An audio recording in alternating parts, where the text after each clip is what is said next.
Hello, everyone. Welcome to Genie Impact's first community event with 4 fantastic and brilliant influencers. We're just waiting for everyone to join. I see the numbers going up, so we'll just give it a few minutes, 2 or 3 minutes before we officially kick off. And by the way, in the meantime, if you have any questions, feel free to ask that in the Q&A sections. As well as if you like, raise your hand in the say hello section, just to tell us where you're from, and just say hi in general. So thank you very much for joining in advance.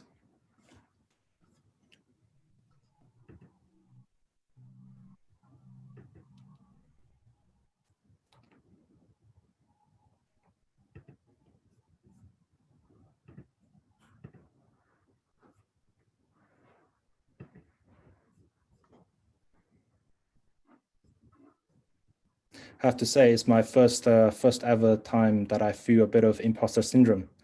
Never done this before. Unlike you guys who are very adequate and proficient in front of cameras, I guess. You saw my outtakes reel? I think it's very different being live versus like editing and. Yeah. Almost easier, maybe. Almost easier. Yeah, that's true. Just let it go. Let it roll. Really. Okay. Okay. So we'll start officially in 2 minutes. While we're waiting for a few more to join, and okay. Thank you.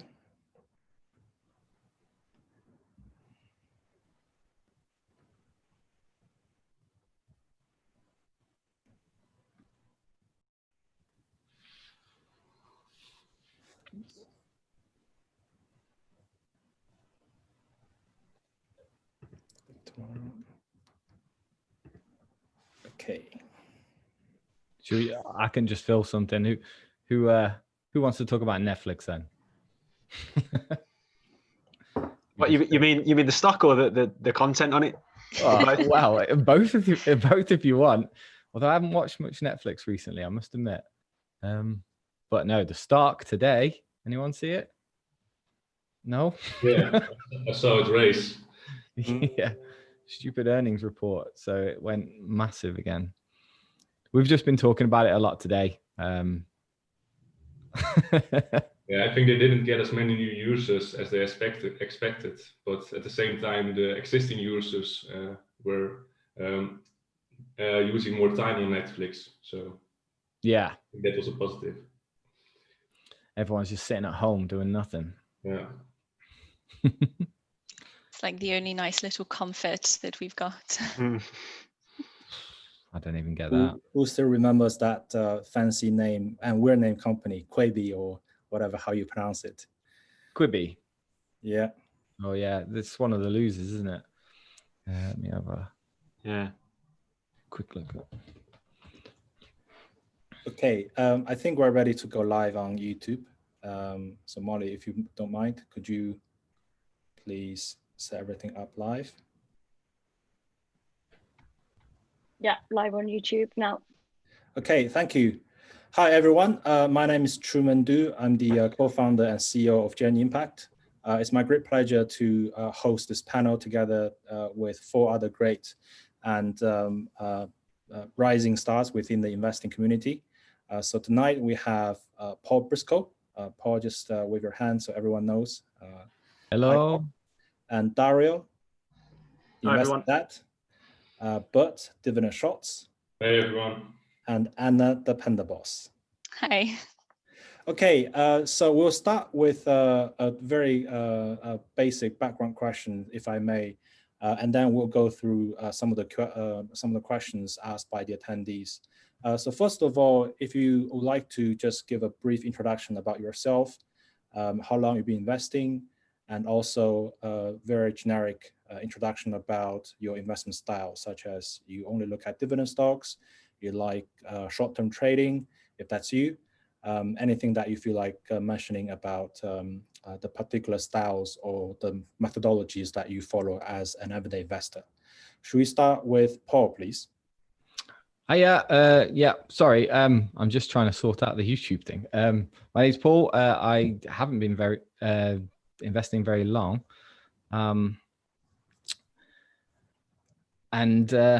Yeah, thank you for having me. So, sorry, I was just messing with something. You caught me off guard there. Come back to me, Shaq. You're right to come back to me. Right. Anna? Hi. So I'm Anna. I'm an accountant by profession, and I've been investing just over a year. So I think it's been like a year and 3 months or something. So not very long either. I'm sort of more geared towards the dividend investing, but I still hold companies that don't pay dividends just for the kind of growth and long-term aspects. I didn't want to have like the fear of missing out. So I have probably about 25% of my portfolio in the non-dividend stocks and the rest on the dividends. I think that was everything. Was there anything else? No, thank you. Nope. Bert? Yeah, my name is Bert in the Netherlands. I'm inside of the Netherlands. I started investing like 3 years ago, which for me felt a little late since I've been studying economics and business economics, and I'm a business economics and economics teacher in high school.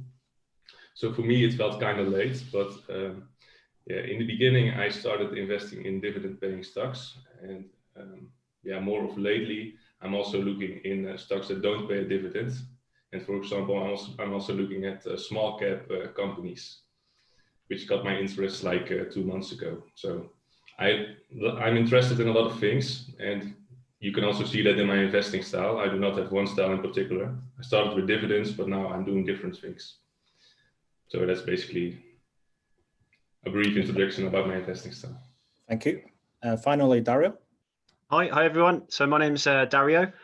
So I've been investing now for about 10 years. Makes me feel old. I started with the Humble Index Fund, and it sort of stayed that way for about a year, really. Back when I started, just when I sort of that's when I decided to try and learn a bit more about the process. And over time, I slowly branched out. So I don't have any particular investing style. There's a portion of my investments are in the plain and powerful index fund, but another portion, it's about 50-50 split in stocks as well. Those stocks in particular don't really follow a sort of a set theme. I have some growth stocks, have some dividend stocks.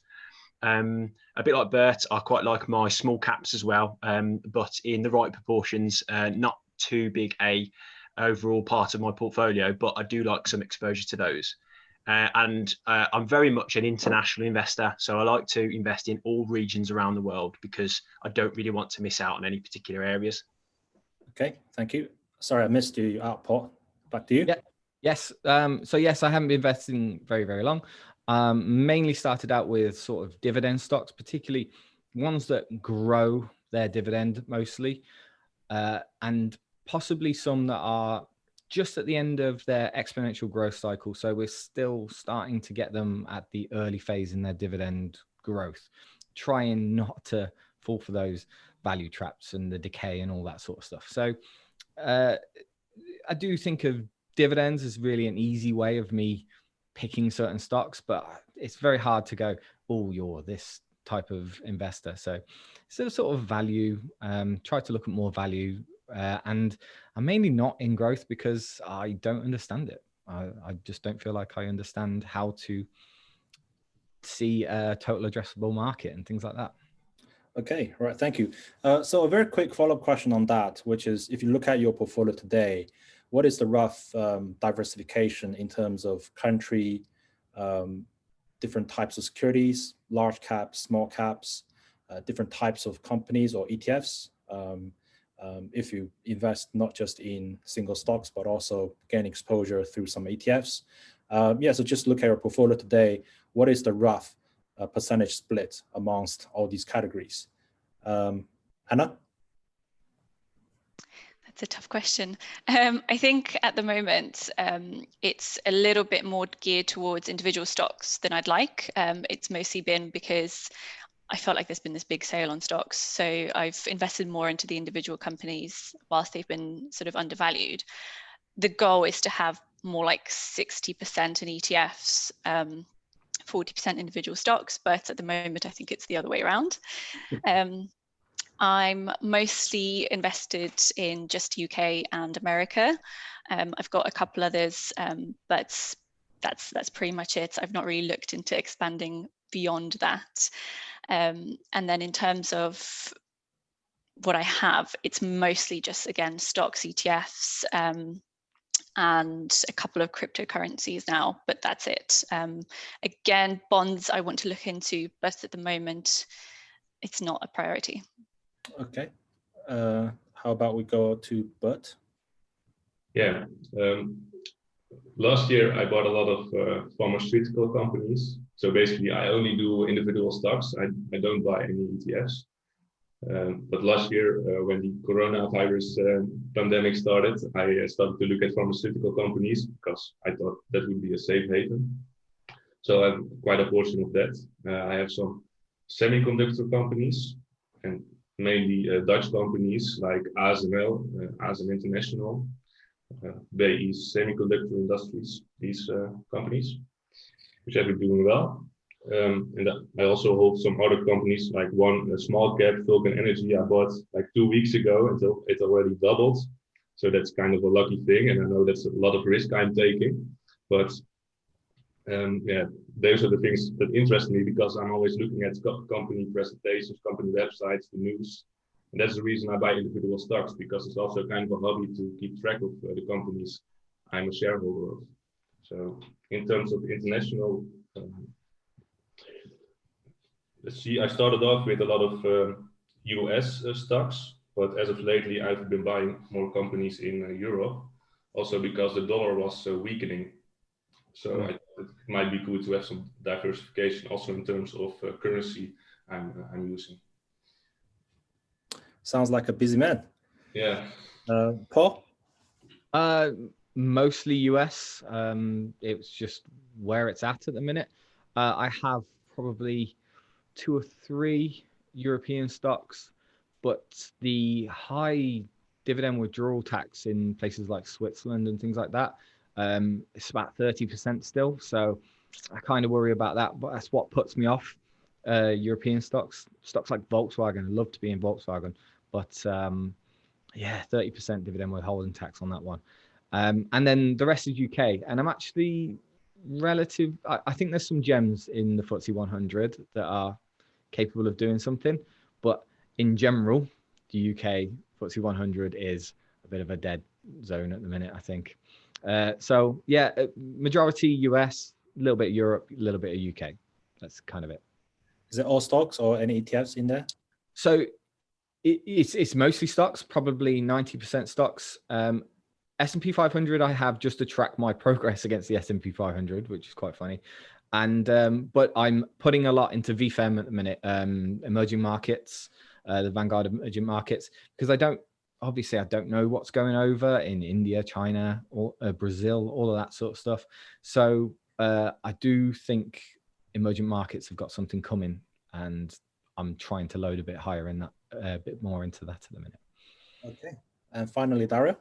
Yes, so 50-50 roughly, so funds and individual stocks. Of those funds, it's a lot of regions around the world. So UK, I don't have main exposure to the FTSE 100 in the UK. I've got my main UK exposure is the FTSE 250. I think there's a bit of more room for growth there, and the 100's chronically underperformed for a long time now. So I'm trying to avoid that. I've got exposure to the Asia Pacific region, China, emerging markets, and the US all across my funds. And individual stocks split between some mid caps, small caps. So some smaller speculative companies I'm hoping that will sort of disrupt the industry over the next few years. But in all sorts of regions of the world, really. So in the US, the UK, China, and also emerging markets as well. So, okay, fantastic. So we'll talk about some of the specific stocks or areas that you're looking at. But before we get to that, one thing I do want to ask is, if you look back to your past for some, a few years of experience, and for Dario 10, how, as a new investor, what would you suggest to them in terms of getting new ideas? Where do you get the new ideas from? And what kind of due diligence and research that you put in to each stock or each potential security that you're looking to buy and further research on?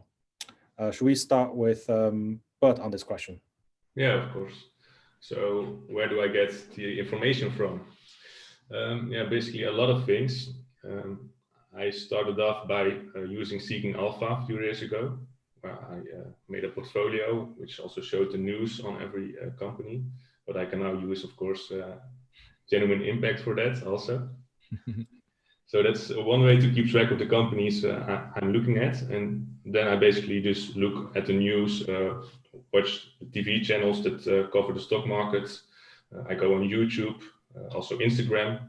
And if I see something interesting, then I will just search it on Google, and we'll read up on the company. And I will also go to the company website to look at corporate presentation, and also look at earnings reports, these kind of things, maybe interviews on YouTube with the management team of the company to get an idea of what they are doing.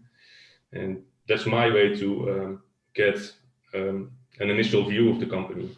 And after that, I will, of course, delve more into depth, like the financials, etc. But to get a rough view about it, I just use all kind of channels on the internet. Okay. How about you, Anne? Sorry, was that me? Because it broke up a little bit. Yes, how about you, Anna? Yeah. So for me, it's a little bit of everything. And it's, I think, something that I've learned over the last year is not to focus just on any individual financials, because it's the big picture that matters. So I try to look at sort of all the different sources. So I quite like Simply Wall Street, Genuine Impact, the news as well. Also, like the investing apps that I use and stuff, they also have little bits of like analyst ratings and stuff, what analysts think, and just sort of looking at the picture overall, what everyone's thinking, is it what I'm thinking, and sourcing it from that way. But I also try to invest in companies that I really believe in long term, to try and stop myself from having to constantly check on what's happening with the company. So as an example, like Johnson & Johnson is one of my biggest holdings, and I feel like they're a company that's been through so much. There's been so many issues with their history, and they've survived it, and they're thriving. So it's not necessarily one that I feel the need to constantly check how they're doing. So I try to focus on companies like that. Okay. Paul, how about you? It's very, very similar to Anna there, because the style and of value and of especially the dividend investment thing is to essentially create some sort of indexy type fund where you don't have to look at, you are picking somewhere in the top 50, top 100 companies, and you're just hoping that they kind of last forever. So that was initially part of my strategy. Now, however, it's a lot more about finding, when you're trying to find those different stocks, when you're trying to find those value stocks, I'm tending to go to what people trust, and everyone's sort of covered everything there. Seeking Alpha was very good, but I think there's a big paywall behind that at the moment. So and they had a lot of investor insight, but also Twitter. You're picking people that you trust on Twitter, picking people who you think have the sort of right ideas. I mean, me personally, I'm not going for them SPACs and all the hype and stuff, but I'm finding like people like Prof G and Brian Farrell, all that sort of stuff. They seem to be people that I would trust, and then it's for me to go out there, go to Seeking Alpha, go to Genuine Impact, go to Morningstar, look at the revenues, top line revenue, bottom line earnings, and then go from there, figure out what's going on with the company. I do delve very, very far into a company before I buy it. Again, same with Anna. You've got the qualitative qualitative analysis. You want to see both. You want to see the financials and you want to see the narrative. You want to see the story. And you've got to just find lots of different sources that you trust for that. Mm-hmm. Dario? Genuine impact, obviously. The other resources that I use at Yahoo Finance is great, just for a sort of is a very broad overview of all sorts of different market news. MSN Money, Seeking Alpha, like Paul and Anna mentioned. Guru Focus, I like. I think Guru Focus has got a really good one pager in terms of the fundamentals of a company. It's a bit overwhelming, but all the info is there if you just want to scan at certain key elements. A particular website I really like is Proactive Investors, and that is really good for small cap stocks. And I think that's got some a really good coverage of some areas that you don't necessarily see in some of the mainstream media. So that can be a good tool to use. The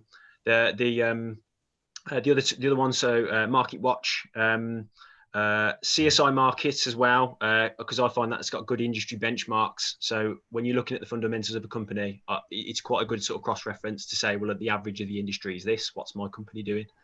And I think for me, it varies in sort of terms of how much money that I'm investing. If I'll always do more due diligence if I'm investing a greater amount of money than if it's a smaller, sort of more speculative venture. But ultimately, it's got to just sort of, it's a balance between time spent researching and how much risk you're willing to take with your investments. Yeah, well, it's very interesting that you mentioned this. Is actually my next question, which is, it may be a bit psychological or even philosophical. When you look at a company, at what point do you say, okay, this is enough confidence I can get from my research versus, oh, I still need to do more? How do you balance between time spent versus actually just pulling the trigger? Is there anything that I can share with our audience? Because many people want to do this, but they don't really know what they don't know until they do. So anything you'd like to chip in on that? In terms of where do you kind of mark as a conclusion point along your research process on any particular companies? This is an open-ended question. Any take on that? Well, I have largely just done it at the point where I feel comfortable, and I suppose for a lot of people, that's where it's got to be at the moment. We're trying, I've been speaking to a few people, we're trying to develop some models where we can follow it all the way to the point. And this is very early stage that we're in at the minute, but I'm trying to figure out the answer to the same question that you're asking there is, how far do we go? And at what point can you just stop? And for me, I'm learning about growth stocks at the minute. I'm really trying to figure it out. I'm really trying to get myself confident enough to really want to go, okay, this is how a growth stock works. You know, this is the total addressable market. There's nothing better out there that I would rather put my money in. And we're trying to create a flow chart for that at the moment. Still working on it though. Anyone else? I think it's sort of, I really struggled with this when I started because I'd spend weeks researching things and I wasn't doing anything. I was just looking at all of these companies and all of these different investments and just not actually taking any action. So I started trying to set a deadline, and basically these days now, if so much time has passed, and if I'm having to convince myself so hard that this company is a good investment, then it's not a good investment. That's the sort of approach that I take these days. If I'm having to convince, I don't know if that makes sense, but if the story isn't there when you're looking through it to start with, and you're having to pile all of this information together and really make a very robust investment case, then it's almost too difficult then to say, well, this is the right investment for me. And that's the sort of point where I just draw a line under it and move on.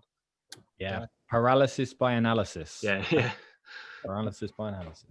Yeah. If I can talk about my case, I oftentimes do not spend too much time before pulling the trigger because I have quite a long-term view. I'm 29 years old, so I have more than 30 years till retirement. So when I buy a stock, I don't care too much about the short-term news and all the other things happening. I'm just looking into like 20 or 30 years into the future and asking myself the question, what will this company be like right then? And oftentimes I'm answering that question for myself, and I think it would be the company will be fine. So it will be fine to put my money into it right now. So that's kind of the thing that always pulls the trigger for me, just looking into the future.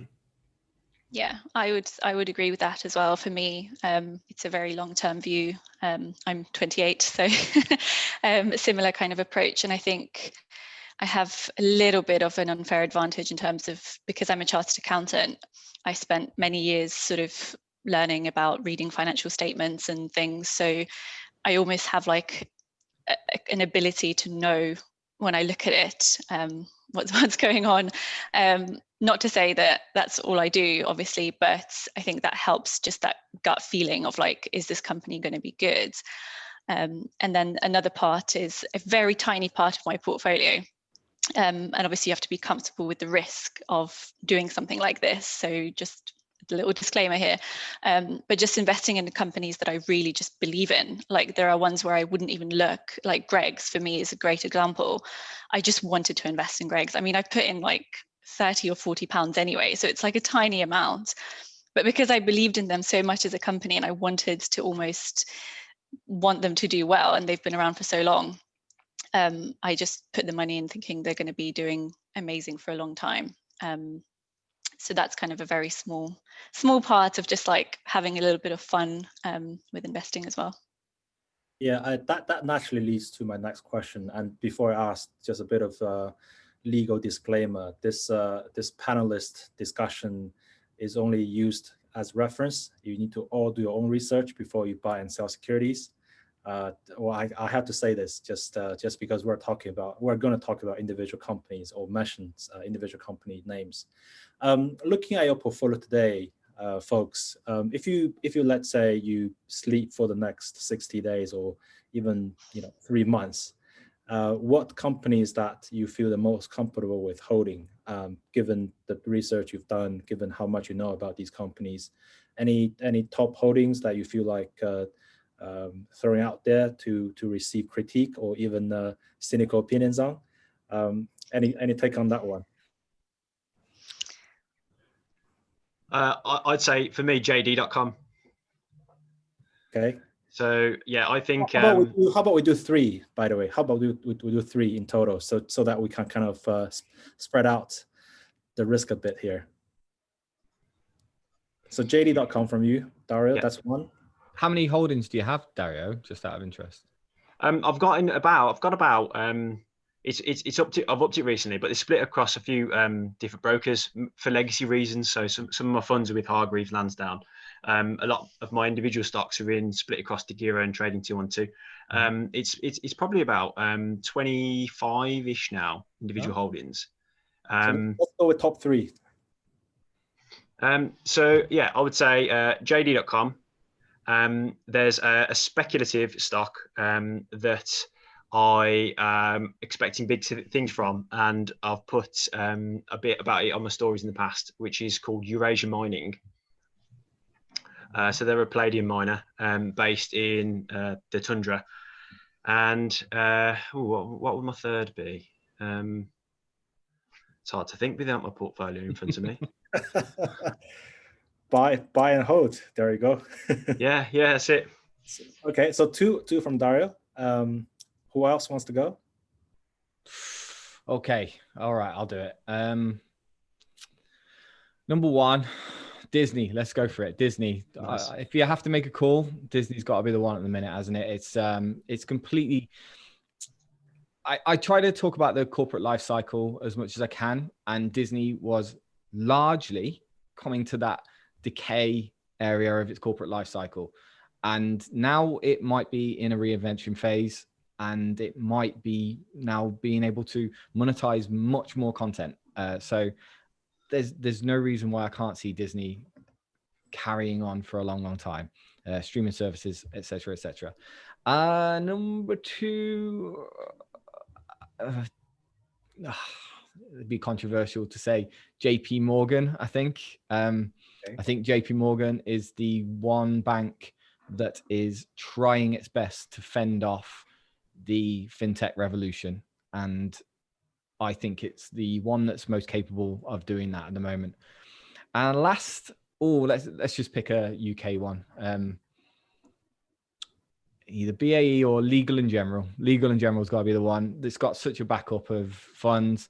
I still, even to this day, feel bad because I can't fully assess what they do in one sentence, and I always think that's an important thing to do when you want to invest.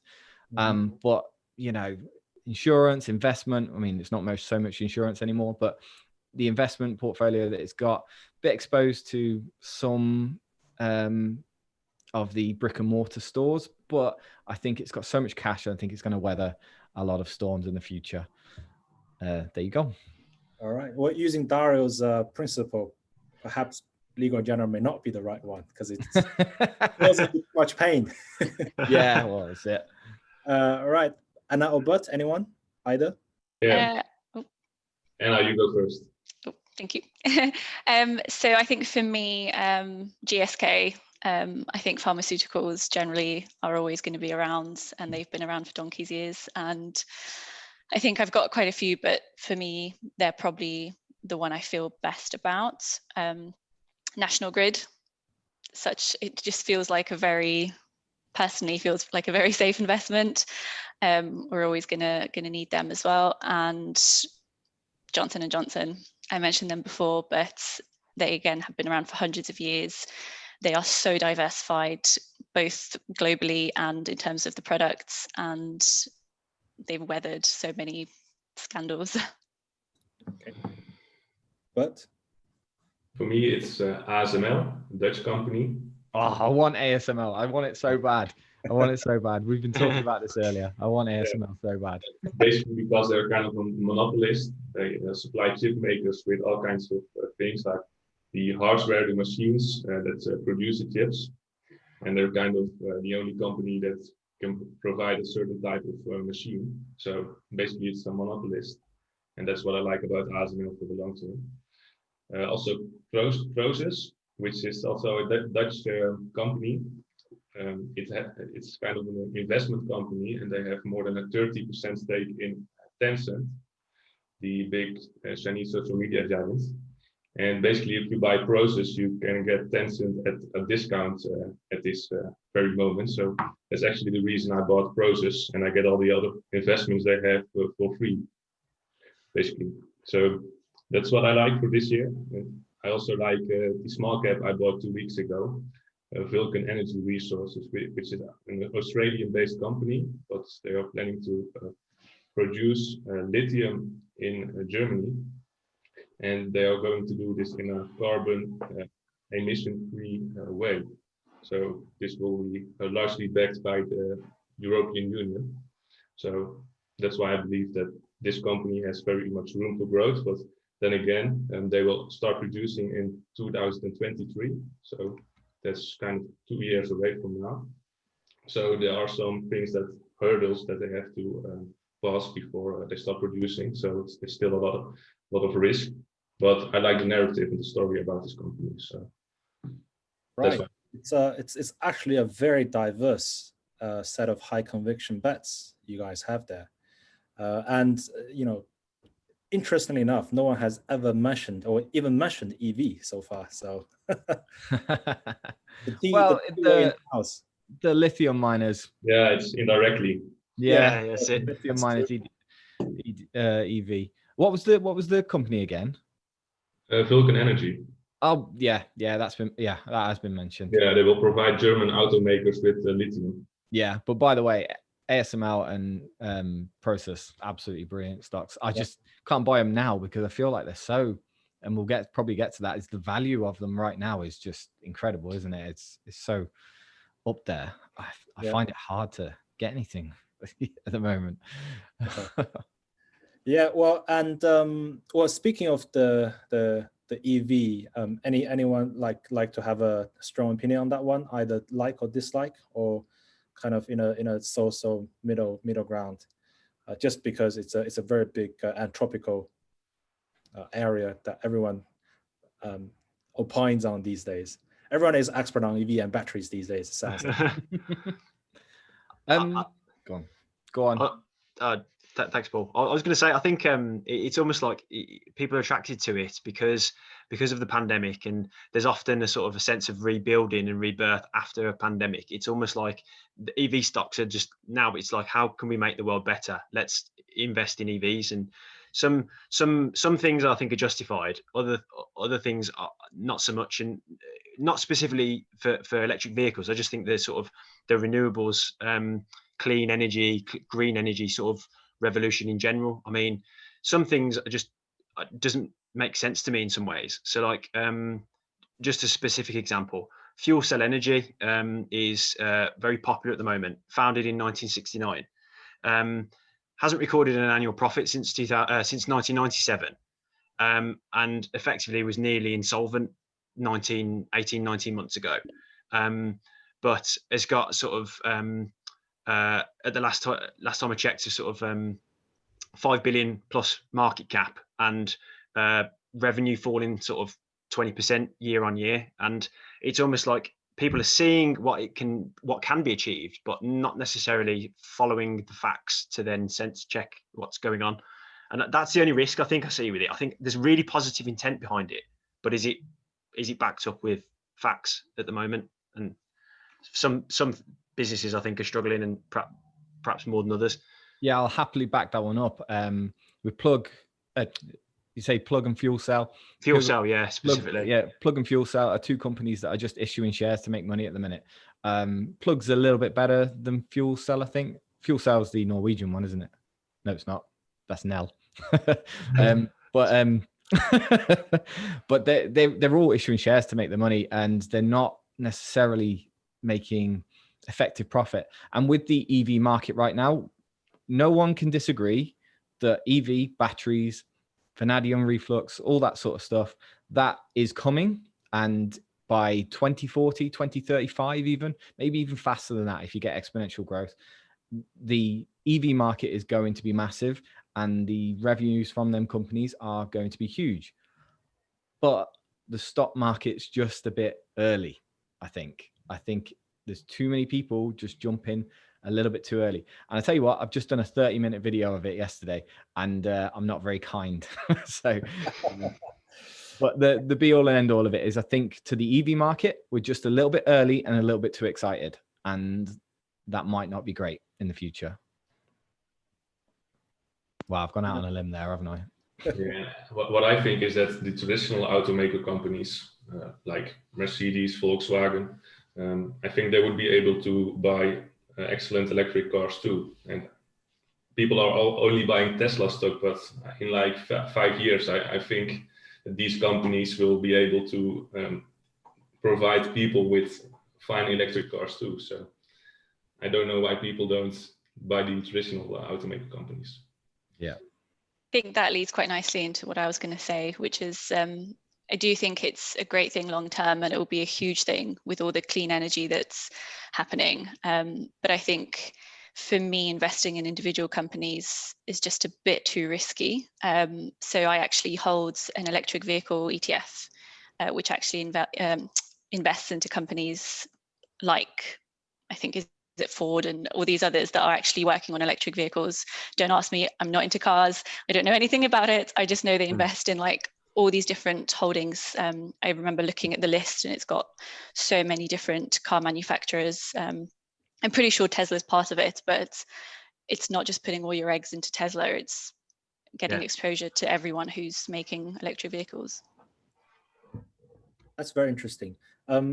Okay, so just for full clarity, no one is actually holding any EV apart from the EV supply chain. No one is actually investing in EV stocks themselves. No direct holdings for me right now. No. I've got Tesla and NIO, but they are very, very small. They're one's $50, one's like £50. Right. Okay. And well, if we mention EV, we can't really avoid talking about ARC. Anyone has any particular view on the various innovation range funds that they have? Do you invest in ARC first of all? And if not, what you'd like to say to those who like to gain exposure to the EVs and all the innovation trends through the ARC range funds? I've not looked enough into ARC yet. I've not had a chance, so I can't really express much opinion about ARC myself. Okay. So ARC Invest has, again, it has it right on the money. It's got the future in mind, and it knows what's coming. And I just think, again, the stock market's a little bit too early to it, and an excellent marketing, an excellent marketing campaign going on has that just pushed things a little bit too far. That's what it is, in my opinion. Is the marketing the reason why everyone's gone for it, or is it genuinely because the companies in there are that excellent? But on the other hand, if you go through ARC's ETFs, all of them, even in the genomics one, which is the most popular at the moment, even in there are some really good value companies. I think ARC Invest just recently started buying Bristol Myers Squibb. That could be really big news for that company. Bristol Myers has got a ton of spare cash at the moment because of its Celgene. Celgene deal went a bit sour, so it's got a ton of cash, and I think that's where ARC Invest is thinking as well. It's also got Novartis, it's Roche. There's loads of big, solid companies in there, and you don't necessarily have to take the risk with the tiny genomics companies in there. But on the other hand, CRISPR is probably going to do amazing things in the future. That's just my 2 cents on that. Okay. Yeah, for me, I look into the ARC ETFs, but mainly at the holdings. If you go to the website of ARC, you can subscribe yourself for a mailing list, and you will receive mails when they change positions. So I did that like 2 months ago. So I get updates when they either buy or sell stocks, and they send it daily. So over a period of time, I can look at what they are buying and selling, and it's relevant information for me. But I wouldn't buy the ETF. Interesting. Okay. And the other question I'd like to get your opinion on is anything that you have relating to fintech.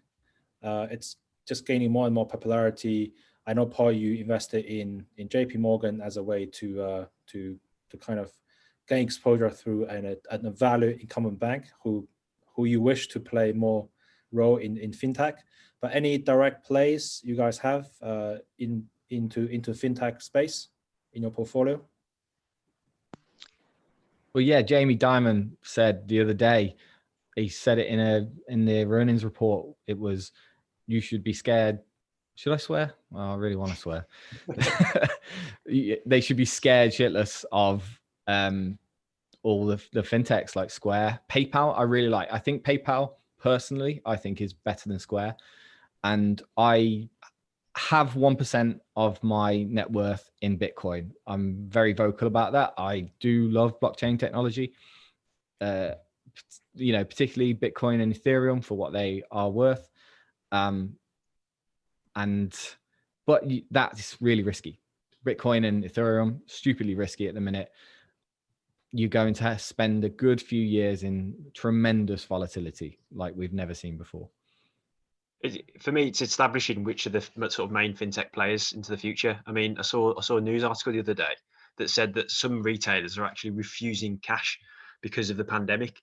And so from my perspective, that's an incredible environment for all these fintech stocks to capitalize on if people physically can't pay with old money. So it's for me, I'm not too I don't sort of follow the fintech side of things that closely.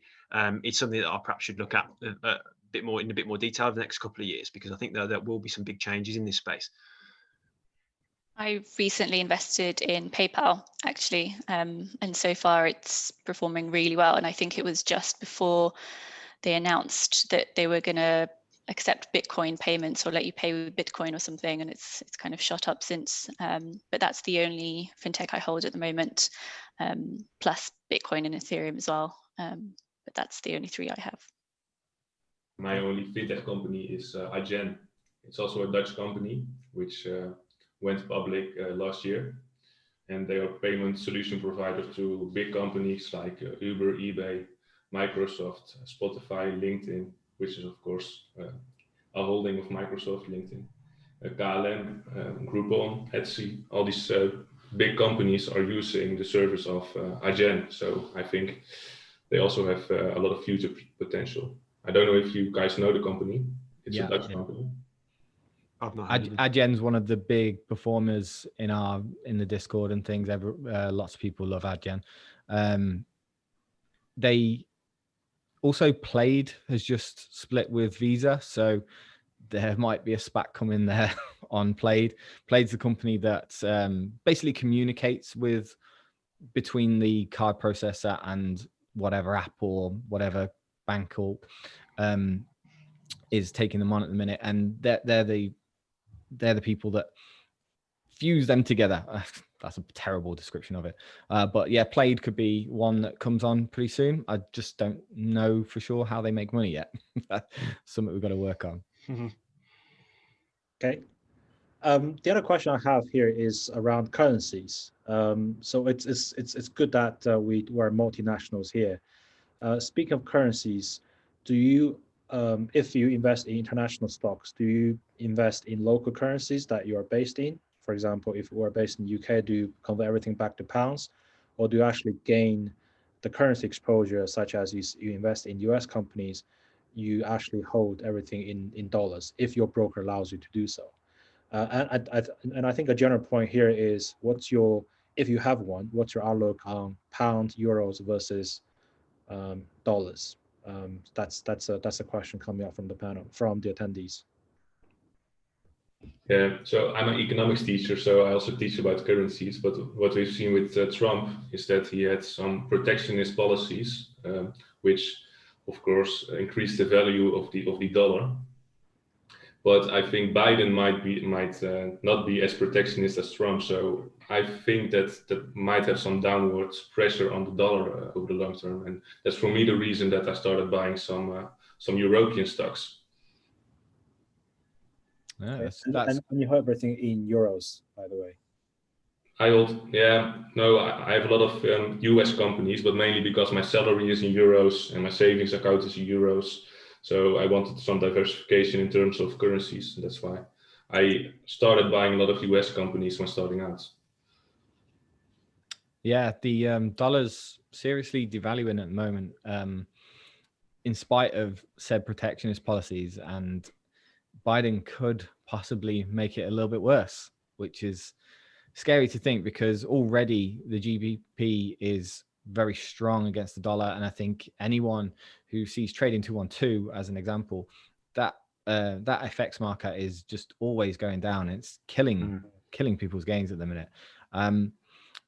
I hold the belief that long term that everything will even back out. I think US is a strong economy.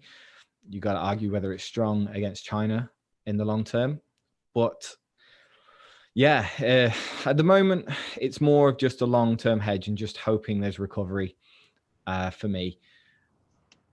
Actually hedging myself against currencies is very, very hard and probably a little bit out of my league, to be honest with you. Yes, I don't bother with that personally. I mean, currency risk is sort of part and parcel of being an international investor. That's the way I see it. It's something that I'm willing to tolerate just because I want exposure to these companies in different parts of the world. I think I'm pretty sure Digiro lets me hold in foreign currency, and so anything in my Hargreaves account is all in GBP. So there's a bit of currency risk that I'm taking, but it isn't my whole portfolio. But I'm comfortable with it, really. Like you said, Paul, I think over the long term, I don't think it's going to be that relevant personally. I'd rather not miss out on the investment opportunities because of it. Let's put it that way. Yeah, and if you're going into companies that work all around the world, so let's say take some FTSE 100 companies, oil companies, Rio Tinto, one of my big favorites, big on copper at the minute. It's building its new mine in Brazil, I think, and that's going to be so open to all sorts of currency risk, from where it's selling its products to how it's just exchanging it back into UK. So yeah, the economics professor might be much better at this than I am, but yeah, everything about that is just a little bit over my head, I think. I think companies tend to hedge against their own currency risks if they are multinational. I seem to vaguely remember that from my accounting. But yeah, I don't do much sort of thinking about currencies. I do hold in both GBP and USD. So two of the platforms that I use hold in US dollars. So you're only exposed to sort of the FX when you deposit and withdraw.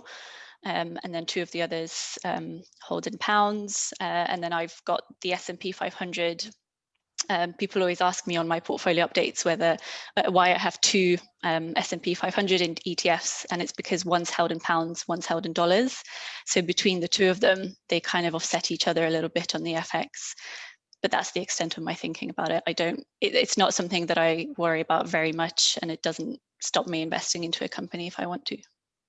Okay, that's very useful to know. Next question from the panel, just in the interest of time. I want to talk about the brokers you guys are using. So first of all, are you using a mix of incumbent brokers? By incumbent, I mean those who still charge you a trading fee, or are you all in your is all of your net worth in the new brokers, i.e. those who no longer charge a commission? So that's the first question. And do you see that mix change going forward, i.e. do you still, if you are investing in incumbent brokers, through incumbent brokers, are you planning to change that going forward? That's the question. I invest in a mix.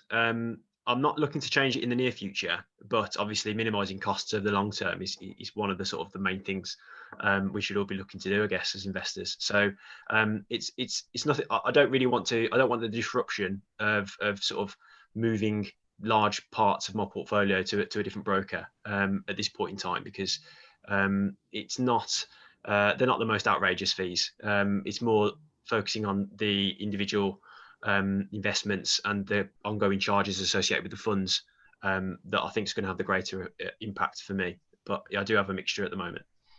What are they, Dara? So Hargreaves Lansdown and DeGiro and Trading 212. Okay. I use. Go on. So I 100% at the moment have everything in the zero commission platforms, but I'm about to sign up to one that isn't, just to test it out. I feel like I want some exposure to the other platforms to learn about them, how they work, and be able to talk about them a bit more. But at the moment, all that I've invested is in the commission-free platforms. If you can tell us what brokers you're using, Anna? Yeah, so I've got 4 at the moment, with 3 of them being my main ones. One's more like I'm still trying it out. So Trading 212 and Free Trades are the main 2 ones. I've taken a liking to eToro at the moment, so that's the 3rd one, and Stake, which is the other US dollars one. I'm still sort of learning with that and haven't topped up much, but those are my 4. Okay, cool. I am using DeGiro, the Dutch company, and also Trading 212. And most of my money is in DeGiro right now, mainly because DeGiro is a platform with a lot of stocks available. And I think that's the main shortcoming for me, to use Trading 212 as my main broker, because oftentimes when I search stocks, I can't find them on Trading 212, but I can find them on DeGiro. So that's kind of the reason I use DeGiro as my main broker.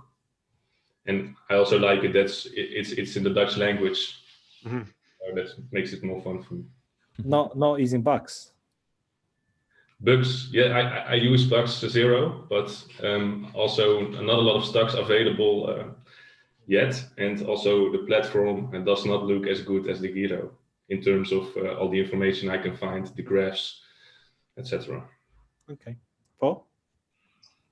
Commission-free apps have started to take over the world, haven't they?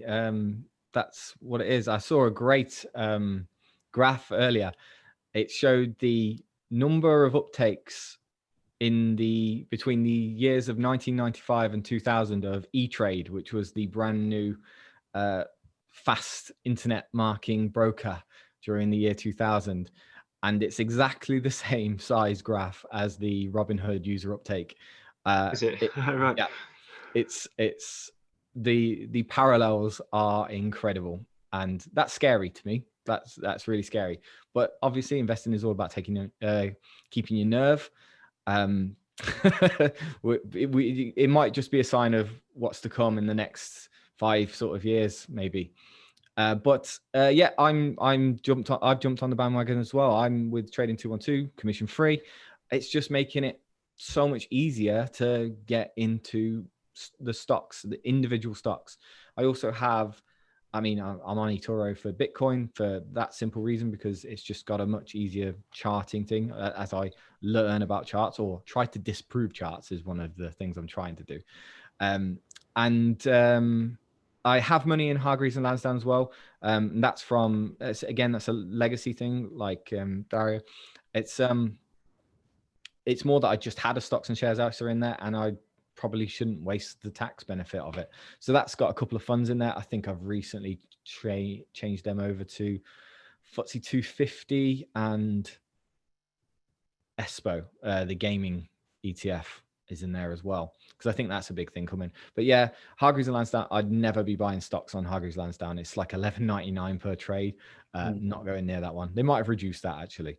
But the fees from some of the managed fees on there, they're massive as well. So if you were to go with anything like Vanguard or Hargreaves Lansdown, sticking with the standard index funds in there is what I'd probably do, and what I'm planning on doing, to be honest. Okay. Well, we got 3 minutes on the clock. Final question. Wow. Very open-ended here. If you have one thing to either speak to yourself or speak to the audience about investing in 2021, what would that be? It can either be a reminder or something that you need to be aware of, or something you need to be betting your house on. Anything it can be. What would that one-liner be to either yourself or to anybody else you wish to impart on? That's not fair to bring it down to one line, because it is so complicated. How about we go with a few liners? I've got a one-liner. I think if you make mistakes, it doesn't define you. Just learn from it, and next time try and do it a bit better. That's, I guess, the best advice I can give. Okay, lots of commas in there, but yeah.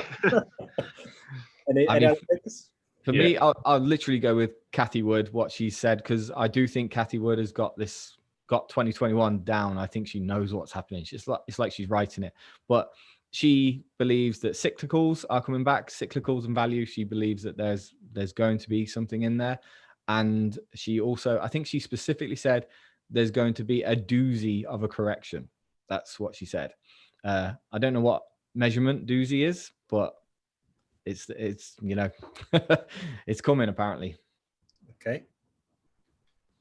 Yeah, for me it would be only invest with money that you can afford to lose. So that's what I'm doing, and that's why I'm not afraid to take any risks, because even if the company would go bankrupt, I would still be able to pay off my mortgage and all the other kind of things that I have to pay. So in that sense, it makes investing also more fun to know that you're putting money at stake that you can afford to lose. And that's what kind of also fuels my hobby of investing in stocks and keeping track of the companies that I'm investing in. Okay, that's actually something I taught myself almost 10 years ago, but I struggle to calculate how much money I can afford to lose. Anna? For me, it would be don't panic sell. I've seen this a few times with people that I know, where they'll believe in a company, they'll invest in it, and then they'll see it in the red for like a few weeks, and then they'll panic sell just because it's in the red. It's like, just don't look at it. If you think it's a good investment, you know, unless something terrible has happened and you genuinely think like this company is going to go under, don't panic sell. Okay, right. Okay, so that concludes the whole panel discussion. A few admin points. We will post a recording after the event.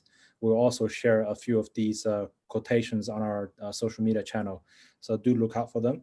Once again, thank you very much, Paul, Anna, Dario, and Bert for joining us. Thank you. This kind of event will be hopefully ongoing for the rest of the year. So please watch out for the upcoming ones. So for now, have a good night, everyone, and enjoy enjoy watching the inauguration speech. I'll catch up on that later and see if there's any funny Thank you, everyone. Thanks, I guys. enjoyed it. All right, thank you very much. Have a good Bye. day. Bye. Bye. Bye.